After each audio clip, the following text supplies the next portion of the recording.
Hello friends, अगर आप BCOE 144 का एग्ज़ाम देने वाले हैं तो ये वीडियो आपके लिए बहुत इंपॉर्टेंट होने वाली है। इस वीडियो में मैंने 2019 से 2025 तक के सारे प्रीवियस ईयर क्वेश्चन पेपर को एनालाइज किया है और उन सभी इंपॉर्टेंट क्वेश्चन को कवर किया है जो एग्जाम में बार बार पूछे गए हैं। साथ ही मैं आपको उन मोस्ट इम्पोर्टेंट क्वेश्चन के बारे में बताऊंगा जो इस बार एग्जाम में आएंगे या आने के स्ट्रॉन्ग चांसेस है। अगर आप एग्जाम से पहले सिर्फ एक ही वीडियो देखना चाहते हैं तो ये वीडियो एंड तक जरूर देखिए, क्योंकि इसके बाद आपको अलग अलग क्वेश्चन पेपर देखने की जरूरत नहीं पड़ेगी। तो बिना किसी डिले के चलिए शुरू करते हैं BCOE 144 complete exam question paper marathon. So दोस्तों, इस वीडियो में हम 24 इंपॉर्टेंट क्वेश्चन डिस्कस करने वाले हैं जिसके अंदर 9 की 9 यूनिट कवर होगी। तो स्टार्ट करते हैं पहले क्वेश्चन से।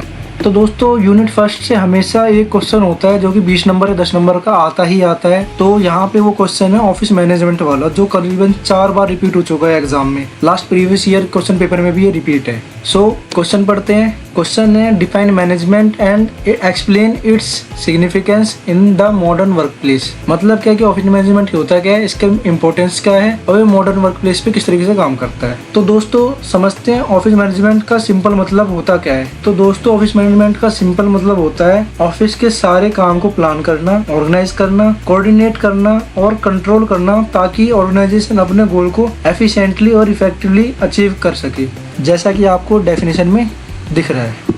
नेक्स्ट है आपका सिग्निफिकेंस ऑफ ऑफिस मैनेजमेंट, या हम कह सकते हैं इंपॉर्टेंस ऑफ ऑफिस मैनेजमेंट। तो पहला पॉइंट है गाइस इसके अंदर smooth functioning. Smooth functioning office management को इंश्योर करता है कि ऑफिस के सारे काम सिस्टमेटिक तरीके से चलें और किसी भी तरह से कंफ्यूजन ना हो, ताकि काम डुप्लीकेट ना हो और वर्कलोड ज्यादा बढ़ जाए। सेकंड पॉइंट है कोऑर्डिनेशन। कोऑर्डिनेशन ये अलग अलग डिपार्टमेंट के बीच कोऑर्डिनेशन बनाए रखता है, जिससे सभी लोग एक कॉमन गोल के लिए काम करते हैं। देन थर्ड पॉइंट है आपका कॉस्ट रिडक्शन। कॉस्ट रिडक्शन से मतलब क्या है आपका? कॉस्ट रिडक्शन अच्छा ऑफिस मैनेजमेंट टाइम, मनी और रिसोर्सेज की वेस्टेज को कम करता है, जिससे ऑर्गेनाइजेशन के अननेसेसरी एक्सपेंस रिड्यूस हो जाते हैं। ठीक है। नेक्स्ट पॉइंट है आपका रिकॉर्ड कीपिंग। रिकॉर्ड कीपिंग से मतलब क्या होता है आपका कि ऑफिस के इम्पोर्टेंट डॉक्यूमेंट, फाइल्स, रिकॉर्ड को प्रॉपर तरीके से मेंटेन करने में हेल्प करता है, जिससे फ्यूचर में इंफॉर्मेशन इजीली मिल जाती है। फॉर एग्जांपल, अगर आपको किसी मीटिंग में जाना है और वो उसके लिए आपको पुरानी फाइल चाहिए, तो आपको इजीली वो फाइलें मिल जाएं। ऐसा ना हो कि एंड टाइम पे आप वो फाइलों को ढूंढते रह जाए। ठीक है। तो अब चलते हैं आगे, बात करते हैं अगले नेक्स्ट पॉइंट जिसका नाम है employ efficiency. Employ efficiency office management employees को मोटिवेट करता है और उनकी स्किल्स के अकॉर्डिंग उन्हें काम असाइन करता है, जिससे उनकी प्रोडक्टिविटी बढ़ती है। एग्जाम्पल के लिए इसका फायदा क्या होता है? अगर किसी एम्प्लॉय को अकाउंटिंग की अच्छी नॉलेज है तो उसे अकाउंट्स का काम दिया जाएगा। इससे काम जल्दी और एक्यूरेटली हो जाएगा, क्योंकि अगर हम उसे दूसरा काम देंगे तो वो बहुत ज़्यादा टाइम लेगा और उसे सीखना पड़ेगा। नेक्स्ट पॉइंट है आपका डिसीजन मेकिंग। डिसीजन मेकिंग में क्या होता है? ऑफिस में मेंटेन किए गए रिकॉर्ड्स और रिपोर्ट्स मैनेजमेंट को सही तरीके से डिसीजन लेने में आपकी हेल्प करता है। फॉर एग्जांपल, अगर सेल्स रिपोर्ट दिखाए कि किसी प्रोडक्ट की डिमांड बढ़ रही है तो कंपनी उस प्रोडक्ट का प्रोडक्शन बढ़ा सकती है। ये आपको मदद करती है और भी ज़्यादा बेटर डिसीजन लेने के लिए कि अगर कोई चीज़ आपके प्रोडक्ट में ख़राब है तो उसे ठीक कैसे कर सकते हैं, वो आपके कस्टमर फीडबैक में आप रिपोर्ट्स में देख सकते हो। ऐसे बहुत सारे मैट्रिक्स होती है जिससे आप पता कर सकते हो कि आपको कब कौन सा डिसीजन लेना है। नेक्स्ट है आपका कंट्रोल बना रहता है आपका। इससे आपका ऑफिस में कंट्रोल बना रहता है। कैसे बना रहता है? कंट्रोल ऑफिस मैनेजमेंट सारी एक्टिविटी पर नजर रखता है और अगर कोई प्रॉब्लम होती है तो उसे करेक्ट करता है या उसके लिए कोई एक्शन लेता है। फॉर एग्जांपल, एक एम्प्लॉय लगातार बुरी परफॉर्मेंस करते जा रहा है या फिर उससे वो चीज़ नहीं हो पा रही है, तो उसके लिए या तो कोई बेटर रिजल्ट देखता है या कोई बेटर काम देखता है, जिससे वो अपनी स्किल या अपनी प्रोडक्टिविटी को इंक्रीज कर पाए, वरना उसे निकालने के फैसले की जैसे हार्ड डिसीजन भी ले सकते हैं। नेक्स्ट पॉइंट है आपका कंट्रोल। ऑफिस मैनेजमेंट आपको कंट्रोल प्रोवाइड करता है। कैसे? अगर आपके एम्प्लॉय रेगुलरली लेट आ रहे हैं तो मैनेजमेंट अटेंडेंस पॉलिसी को स्ट्रिक्ट कर सकता है, जिससे क्या होगा, लोग डर से या फिर उन्हें पता चल जाएगा कि अगर हम लेट आएंगे तो सम अमाउंट ऑफ सैलरी में उसका डिटेक्ट हो जाएगा। तो इस तरीके से वो कंट्रोल भी कर सकता है एम्प्लॉय पे कि डिसिप्लिन बना रहे। इसके बाद नेक्स्ट पॉइंट है आपका कस्टमर सर्विस। कस्टमर सर्विस एक वेल मैनेजमेंट ऑफिस कस्टमर की प्रॉब्लम को और उसकी क्वेरीज को जल्दी से रिस्पॉन्स देता है, जिससे कस्टमर सेटिस्फेक्शन बढ़ती है, जो कि एक मैनेजमेंट के लिए सबसे इम्पोर्टेंट चीज है। फॉर एग्जाम्पल, एग्जाम्पल अगर कस्टमर कंप्लेन करे और उसका इशू 24 घंटे में सॉल्व कर दें तो कस्टमर खुश रहेगा और कंपनी पर ट्रस्ट बढ़ेगा और इस तरीके से कस्टमर रेट बढ़ता जाएगा। लास्ट पॉइंट है आपका अचीविंग ऑब्जेक्टिव। ये कैसे मदद करता है? Achieving objective office management organisation को उसके गोल्स टाइम पर और बजट के अंदर अचीव करने में हेल्प करता है, जिसके अंदर हम हर चीज डिसाइड कर लेते हैं पहले से ही। एग्जाम्पल के लिए अगर कंपनी का टारगेट 1000 प्रोडक्ट बेचने का है तो प्रॉपर प्लानिंग और मैनेजमेंट से टारगेट टाइम पर अचीव किया जा सकता है, ताकि कम से कम रिस्क मैनेजमेंट के साथ हम ये चीज कंप्लीट कर पाए। तो ये था गाइस पहला क्वेश्चन, जो कि 101% चांसेस के हैं कि आएगा ही आएगा, चाहे वो 10 नंबर में दे चाहे वो 20 नंबर में दे। गाइज अगर आपको ये सारे पॉइंट याद नहीं होते हैं, इनकी छोटी छोटी डेफिनेशन याद नहीं होती है, तो आप केवल ये पॉइंट याद करके चले जाइए ताकि आप अपनी तरफ से बना के लिख पाएँ। तो सेकंड क्वेश्चन है आपका, what is office layout and state it's objective. तो सबसे पहले ऑफिस लेआउट का मतलब समझ लेते हैं। ऑफिस लेआउट का मतलब होता है ऑफिस के अंदर फर्नीचर, इक्विपमेंट और एम्प्लॉय को एक प्लान्ड और सिस्टमेटिक वे में अरेंज करना ताकि ऑफिस का काम एफिशिएंटली हो सके। अब बात करते हैं ऑफिस के ऑब्जेक्टिव की कि ऑफिस का ऑब्जेक्टिव लेआउट क्या होता है। पहला पॉइंट है मैक्सिमम यूज ऑफ स्पेस।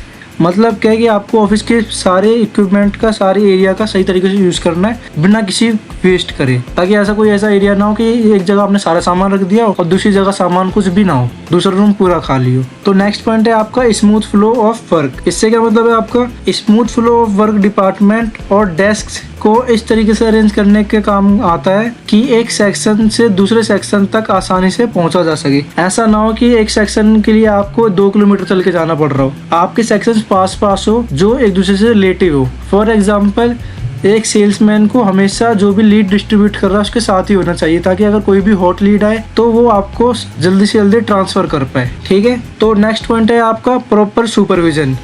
इससे क्या मतलब होता है आपका? प्रॉपर सुपरविजन से मतलब होता है कि प्रॉपर सुपरविजन एम्प्लॉय की सीटिंग ऐसी हो कि प्रॉपर सुपरविजन एम्प्लॉयज की सीटिंग ऐसी हो कि सुपरवाइजर उनके काम को आसानी से मॉनिटर कर पाए कि वो काम में आलस तो नहीं कर रहे हैं या फिर कोई काम चोरी तो नहीं कर रहे हैं। इससे क्या होता है कि एम्प्लॉयज को भी लगता है कि उनके ऊपर कोई ऐसा पर्सन है जो उनके काम को चेक कर रहा है और जो आपको मॉनिटर कर रहा है, जिससे वो सही तरीके से डिसिप्लिन में से काम करते हैं।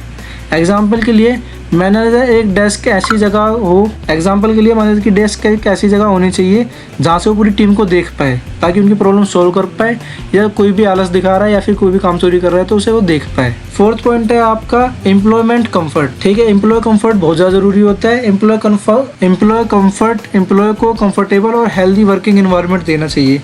फॉर एग्जाम्पल गूगल को देख लो, गूगल क्या करता है, अपना एक ही जगह सारे सिस्टम है, जिम कर लो, खेलने के लिए आपके पास प्ले एरिया है, घूमने के लिए आपके पास है, आपको बस अपना काम टाइम पे पूरा करना, बाकी उसके लिए कंफर्टेबल का सारी चीज़ें, स्नैक्स से लेके डिनर तक सारी चीज़ें।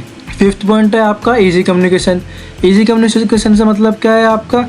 इजी कम्युनिकेशन रिलेटेड है डिपार्टमेंट के पास रखना ताकि कम्युनिकेशन फास्ट हो। एग्जाम्पल के लिए HR और एडमिनिस्ट्रेशन डिपार्टमेंट पास होंगे तो इन्फॉर्मेशन जल्दी एक्सचेंज हो जाएगी। ठीक है, अब नेक्स्ट पॉइंट है आपका कौन सा? Safety and security. Safety and security का मतलब क्या होता है? सेफ्टी और सिक्योरिटी एम्प्लॉयज़ और इम्पोर्टेंट डॉक्यूमेंट की सेफ्टी इंश्योर करता है कि आपके एम्प्लॉय जहाँ काम कर रहे हैं वो एरिया ठीक है या नहीं, किसी तरीके की मिसहैपनिंग ना हो या फिर किसी भी तरीके की मिसहैपनिंग की वजह से आपको डॉक्यूमेंट भी बर्बाद ना हो जाए। तो ये दोनों ही चीज़ों का आपको ध्यान रखना पड़ता है। इसके बाद क्या होता है आपका नेक्स्ट पॉइंट है फ्लेक्सिबिलिटी। फ्लेक्सिबिलिटी से मतलब क्या है कि लेआउट को इस तरीके से डिज़ाइन करना कि ऑर्गेनाइजेशन एक दूसरे को देख पाए, कम्युनिकेट कर पाए और ग्रो कर पाए। इसे हम क्या कहते हैं? फ्लेक्सिबिलिटी करना। तो ये था आपका क्या कि ऑफिस लेआउट के ऑब्जेक्टिव क्या है और ऑफिस लेआउट क्या होता है। सेम अगेन वही चीज़, आप डेफिनेशन याद कर लीजिए और डेफिनेशन के अलावा जो आपके पॉइंट्स हैं इनको याद कर लीजिए ताकि आप इसे भी बना कर लिख पाएँ। ये भी आपका करीबन 2 बार रिपीट हो चुका है एग्ज़ाम के अंदर। ठीक है, तो चलते हैं, पॉइंट आपका रह गया था वो था गुड इंप्रेशन। गुड इंप्रेशन का मतलब क्या होता है? एक neat and well planned office layout जिससे कि एक पॉजिटिव इन्वायरमेंट क्रिएट हो। जैसे फॉर एग्जांपल आपने कई जगह बैनर लगा दिए जिससे एम्प्लॉय मोटिवेट हो, या उससे रिलेटेड कोई भी ऐसी चीज कर दी जिससे कि एम्प्लॉय खुश रहे। इससे क्या होता है कि ऑफिस में एक पॉजिटिव वाइब बनी रहती है। तो आपका थर्ड क्वेश्चन है, what do you understand by office location? List the factor affecting it. कि आप ऑफिस लोकेशन से क्या समझते हो और कौन से ऐसे फैक्टर हैं जो इसकी वजह से इसको प्रॉब्लम होती है या लोकेशन को प्रॉब्लम होती है। ये एग्जाम में 3 बार पूछ चुका है, तो दोस्तों ये बहुत इंपॉर्टेंट है, इसे नोट कर लीजिए और याद करने के लिए तैयार हो जाइए। तो सबसे पहले समझते हैं ऑफिस लोकेशन होती क्या है या इससे क्या मतलब है। ऑफिस लोकेशन का मतलब है वो जगह जहां ऑफिस स्टेब्लिश किया जाता है। किसी भी ऑर्गेनाइजेशन के लिए बहुत इंपॉर्टेंट होता है कि उसका लोकेशन कहाँ पे है, क्योंकि इससे कॉस्ट, एफिशिएंसी और बिजनेस की इमेज पर बहुत ज्यादा असर पड़ता है। फॉर एग्जाम्पल अगर हम दिल्ली का एग्जाम्पल ले लें, अगर कोई कंपनी एनएसपी में है दिल्ली के अंदर तो उसकी रेपुटेशन बहुत ज्यादा मानते हैं लोग। लेकिन अगर वही कोई लोकल एरिया में हो, किसी भी सेक्टर में हो नॉर्मली, तो उसको इतनी वैल्यू नहीं दी जाती। क्यों? क्योंकि इन दिल्ली एनएसपी को ऐसा दिखाया जा रहा है कि वो एक कॉर्पोरेट एरिया है, वहाँ पे सारी की सारी कंपनी बड़ी है या अच्छी कंपनी है। अगर वो भले ही आपकी कंपनी अच्छी है, लेकिन अगर एनएसपी के अंदर नहीं है या फिर ऐसी जगह पे नहीं है जो कि कॉर्पोरेट एरिया है, तो वहीं पे आपकी लोग आपकी इमेज को जज कर लेते हैं कि ये कंपनी छोटी है या बड़ी कंपनी है। तो अब बात करते हैं कि फैक्टर कौन से हैं ऐसे जो ऑफिस लोकेशन को अफेक्ट करते हैं। सबसे पहला फैक्टर है nearest to market. Nearest to market से हम क्या समझते हैं कि कोई भी कस्टमर और सप्लायर के आसपास होना चाहिए ताकि दोनों का ही ट्रांसपोर्टेशन कॉस्ट बच जाए। ठीक है, फॉर एग्जांपल के लिए अगर मेरे पास मेरा सप्लायर अगर पास में ही है तो मैं किसी भी माल के लिए या किसी भी स्टॉक के लिए आराम से आके बात कर लूंगा, या कस्टमर के लिए वो भी बहुत ज्यादा इजी होगा कि वो अपने जो भी मतलब सप्लायर है उससे आगे आराम से बात कर ले। लेकिन अगर सप्लायर भी बहुत दूर हुआ, फॉर एग्जांपल अगर मेरे को कपड़े का काम करता हूँ, कपड़े सप्लायर अगर मेरा त्रिपुर में या फिर तमिलनाडु में, तो मैं हर दिन नहीं जा पाऊंगा। मैं करूंगा उसे महीने के लिए प्लान करूंगा। ये मेरे लिए क्या बैरियर आ जाएगा कि अगर कोई भी डील हुई, अगर कोई भी प्रॉब्लम आएगी, चाहे छोटी सी प्रॉब्लम हो, मेरे को त्रिपुर जाने में बहुत ज्यादा कॉस्ट लगेगी और टाइम लगेगा। इसलिए क्या है, वो मार्केट के नियरेस्ट होना चाहिए। सेकंड क्या है कि अवेलेबिलिटी ऑफ लेबर, कि आप जो भी काम कर रहे हैं क्या उससे रिलेटेड आपको लेबर वहां पे मिल जाएगी, क्या आपकी लेबर स्किल्ड होगी अगर आपके काम स्किल्ड वाला हो। फॉर एग्जांपल अगर आपकी नोएडा में कोई कंपनी है जो आईटी का काम करते हैं, तो आपको क्या आईटी से रिलेटेड एम्प्लॉय मिल पाएंगे वहां पे या नहीं मिल पाएंगे। तो अवेलेबिलिटी ऑफ लेबर भी बहुत ज्यादा डिपेंड करता है। थर्ड पॉइंट है आपका transport facility. Transport facility road, metro, railway और पब्लिक ट्रांसपोर्ट की अच्छी फैसिलिटी होनी चाहिए।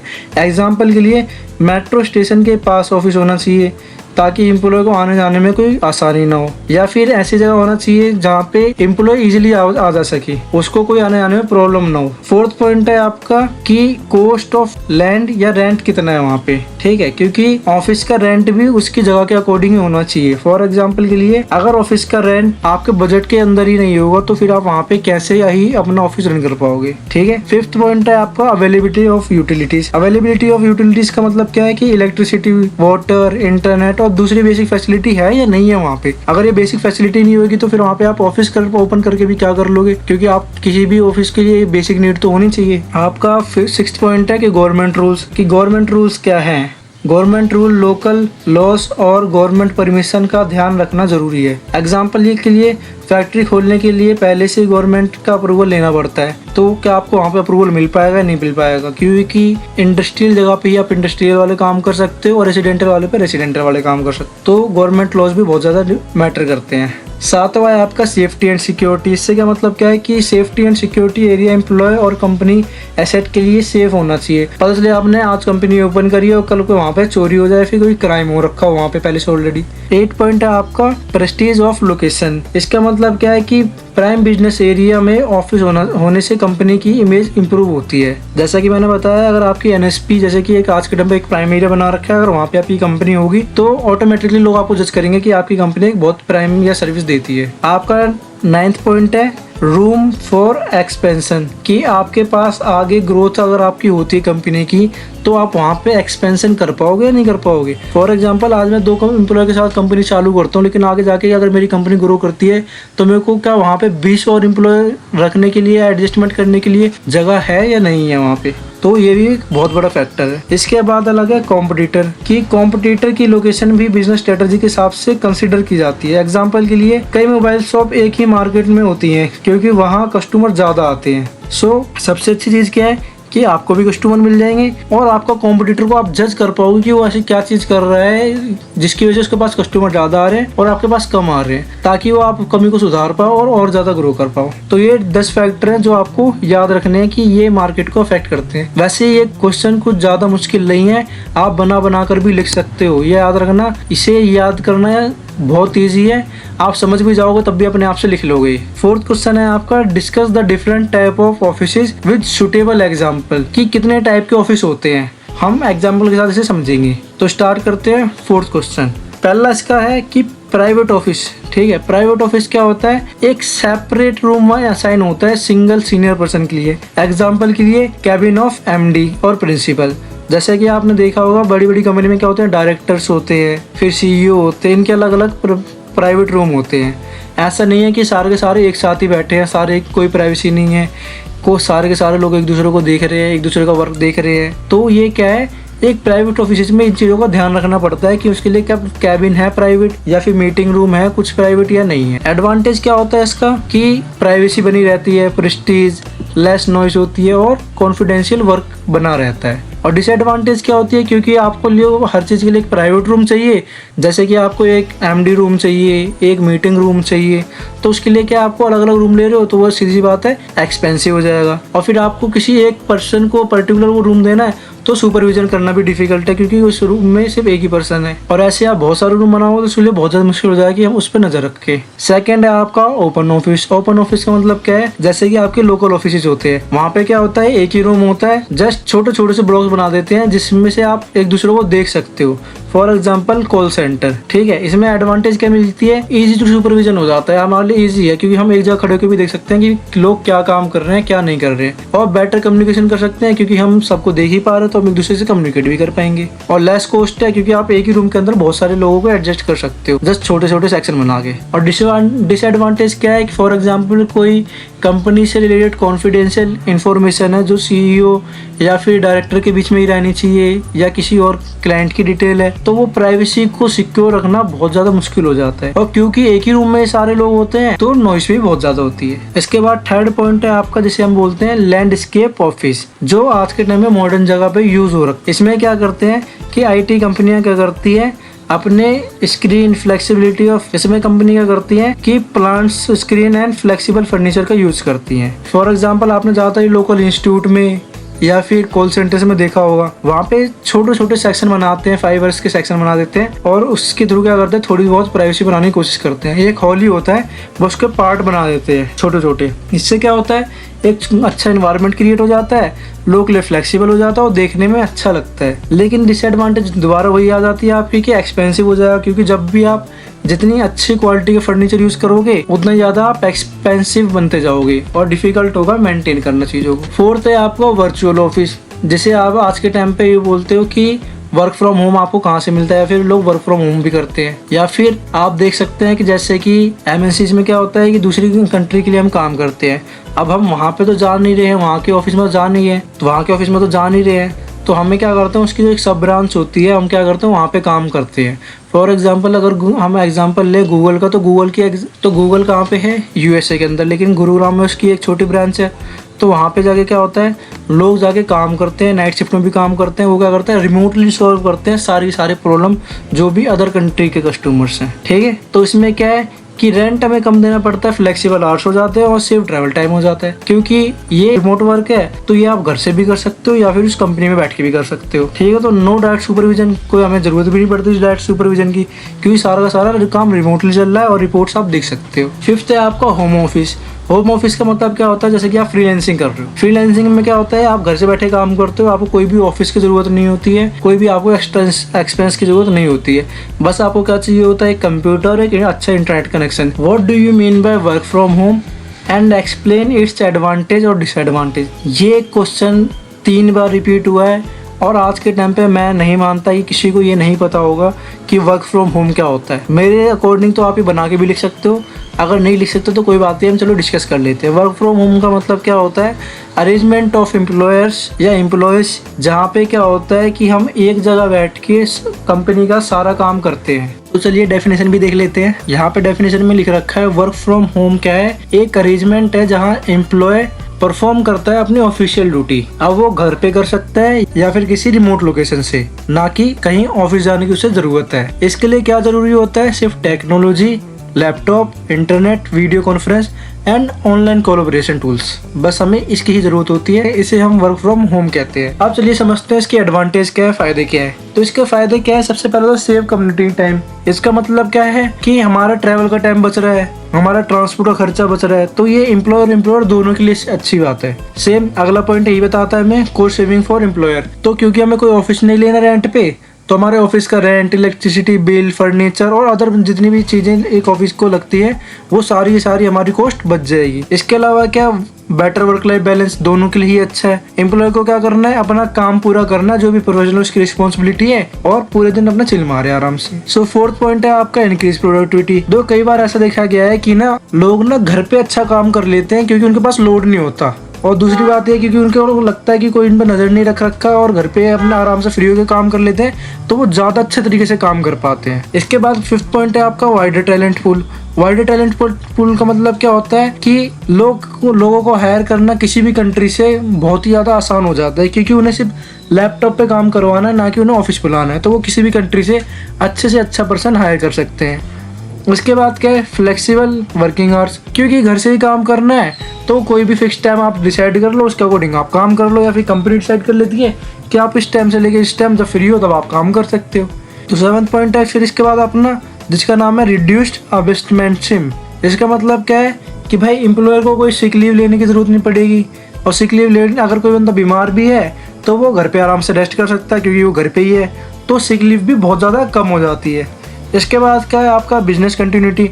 ड्यूरिंग पैंडेमिक अगर डिजास्टर आया था, जैसे हमारे में कोरोना आया था, तो कोई प्रॉब्लम नहीं हुई, क्योंकि ऑनलाइन वालों को क्या प्रॉब्लम है, उन्हें तो घर से बैठ के ही काम करना, तो लॉकडाउन से भी उन्हें कोई फर्क नहीं पड़ा। नेक्स्ट है आपका 10th पॉइंट, जिसका नाम है एम्प्लॉय सेटिस्फेक्शन। क्योंकि वो घर से काम कर रहा है, फ्लेक्सिबल आवर्स में काम कर रहा है, अपनी फैमिली को भी टाइम दे रहा है, वर्क लाइफ बैलेंस भी कर रहा है, तो सबसे ज्यादा सेटिस्फेक्शन किसको मिलता है, एम्प्लॉय को मिलता है। तो ये तो होगी उसकी एडवांटेज। तो इसके बाद हम बात करते हैं इसकी डिसएडवांटेज क्या है। अब इसमें क्या है, लैक ऑफ सुपरविजन हो जाता है, क्योंकि लोग घर से काम कर रहे हैं तो हमें नहीं पता कि वो काम कैसे कर रहे हैं, क्योंकि हम मॉनिटर नहीं कर सकते हैं। इसकी वजह से क्या होता है, क्योंकि हम मॉनिटर नहीं कर रहे तो उनकी अकाउंटेबिलिटी कम हो जाती है, वो ज्यादा ध्यान नहीं देते काम पे। इसके अलावा अपना दूसरा पॉइंट है कि कम्युनिकेशन प्रॉब्लम हो जाती है। फेस टू फेस कम्युनिकेशन करना इजी होता है, जबकि हम ऑनलाइन करते हैं तो बहुत सारी मिसअंडरस्टैंडिंग हो जाती है। इसके अलावा आपका थर्ड पॉइंट है जिसको हम बोलते हैं आइसोलेशन और लोनलीनेस। एम्प्लॉय कई बार फील ना करने लगता है कि यार वो अकेला काम कर रहा है कंपनी में, तो उसे थोड़ा मेंटली ऐसा लगता है कि यार सिर्फ मैं ही काम कर रहा हूँ या बाकी लोग काम नहीं कर रहे, बाकी इस कंपनी में कितने लोग हैं,